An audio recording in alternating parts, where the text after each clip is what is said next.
پاکستان اور چائنا کے academic system میں سب سے بڑی بات یہ ہے کہ وہاں پہ جو بجٹ دیا جاتا ہے ایک یونیورسٹی کو وہ بہت زیادہ ہوتا ہے. ہمارے پاس ابھی بھی کیونکہ ایک غریب ملک ہے, ابھی ڈیولپنگ کنٹریز میں ہم آتے ہیں اور وہ ایک ڈیولپ کنٹری ہے, تو ان کا ایک بجٹ زیادہ ہے, ان کا ریسرچ بجٹ بہت زیادہ ہے ہم سے.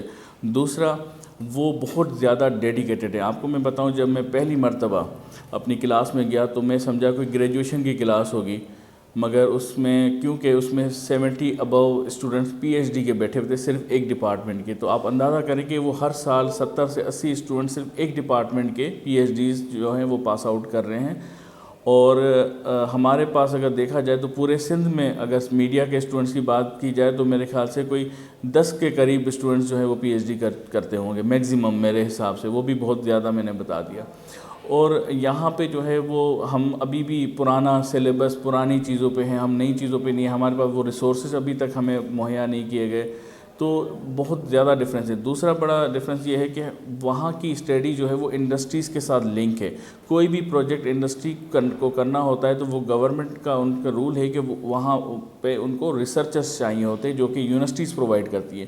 تو ایک لنک بنا ہوا ہے دونوں انڈسٹری اور انسٹیٹیوٹس جو ہے ایجوکیشن انسٹیٹیوٹ ان کے درمیان, جو کہ وہاں پہ یہ پریکٹیکل آپ کو کام کرنے کی اپورچونیٹی مہیا کرتا ہے. تو یہ یہاں پہ ایک بہت بڑا گیپ ہے ہمارے لیے کہ ہمارے اسٹوڈنٹ صرف تھیوری بیس تک تو صحیح ہے, مگر جب پریکٹیکل لائف میں جاتے ہیں تو ان کے لیے بڑا مشکل ہوتا ہے, اپورچونیٹیز نہیں ہوتی. ایگزیکٹلی میں یہ ضرور کہوں گا کیونکہ ایک بات یہ ہے کہ وہاں کی فیکلٹی نہیں, وہاں کی ہر بندہ وہاں کا ڈیڈیکیٹڈ ہے. مجھے یاد ہے کہ سنو فال ہو رہی تھی, جنوری کا مہینہ تھا, اور میرا جو گھر تھا فلیٹ اپارٹمنٹ تھا وہ کافی دور تھا, اور میرے خیال میں وہاں جو ایک روڈ میں دیکھتا تھا کہ وہاں پہ 10 منٹ بعد کوئی اکا دکا کوئی گاڑی گزرتی ہوگی.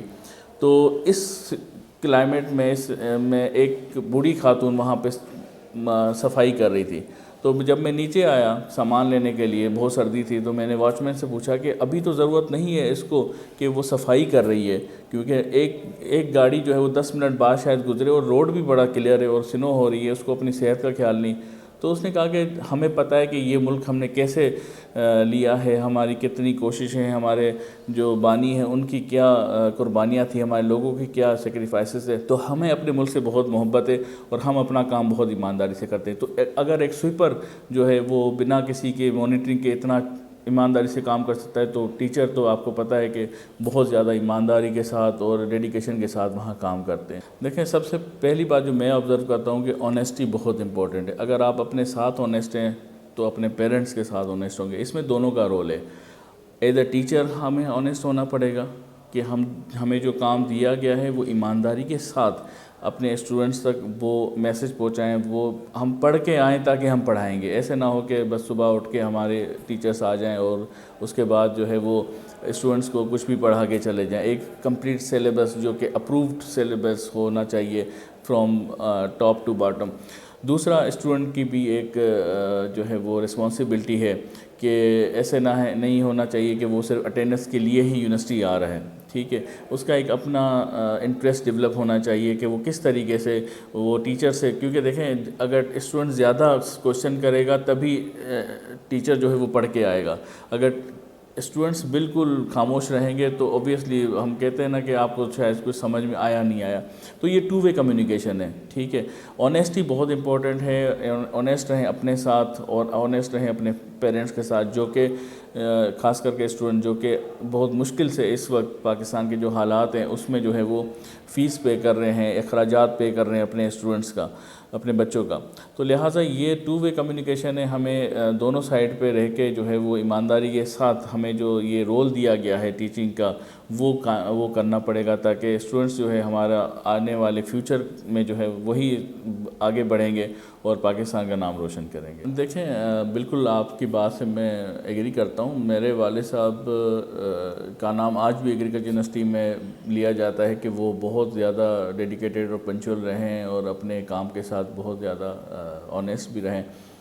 مگر جب میں والد صاحب سے اس ٹائم پہ پوچھتا تھا کہ آپ کیسے کلاس کو کنٹرول کرتے ہیں اور کیا چیزیں, تو اس ٹائم اور ابھی کے اسٹوڈنٹس میں بڑا فرق ہے. اب جین زی جو آ گئے ہیں وہ کہتے ہیں نا کہ یہ ہماری جو نسل ہے ہماری جو نسل ہے، میں اپنی بات کر رہا ہوں، یہ وہ آخری نسل ہے جو اپنے پیرنٹس سے ڈرتی ہے، ٹھیک ہے، اور ہماری وہ پہلی نسل ہے جو اپنے بچوں سے ڈرتی ہے، ٹھیک۔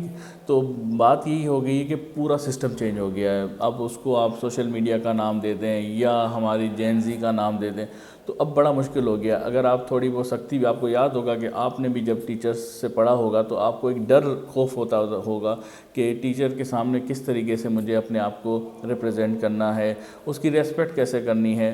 شاید ہی کوئی اکا دکا اسٹوڈنٹ ایسا شرارتی ہوتا ہوگا جو کلاس میں کوئی حرکت کرتا ہوگا، ادروائز ایک پن ڈراپ سائلنس ہوتی تھی۔ اب وہ زمانہ نہیں رہا۔ اب اسٹوڈنٹ کہتا ہے زیادہ سے زیادہ تم میرا کیا کر لو گے، فیل کر لو گے، کر لو، کوئی مسئلہ نہیں ہے، ٹھیک ہے۔ تو اور اس کے علاوہ تو ایک ٹیچر اور کچھ کر نہیں سکتا۔ ہاں، وہ موٹیویشن کر سکتے ہیں، ان کو جو ہمارا آگے کا فیوچر ہے اس کے ڈریم دکھا سکتے ہیں، ان کو گائیڈ کر سکتے ہیں، مگر اب جو حالات ہیں وہ یہ ہے کہ شاید کلاس میں اگر 50 اسٹوڈنٹس ہیں تو 25 اسٹوڈنٹ آپ کی بات سے متفق ہوں گے، باقی 25% جو ہے وہ اسی سوشل میڈیا کے ایک بیلون میں اپنی زندگی گزار رہے ہیں۔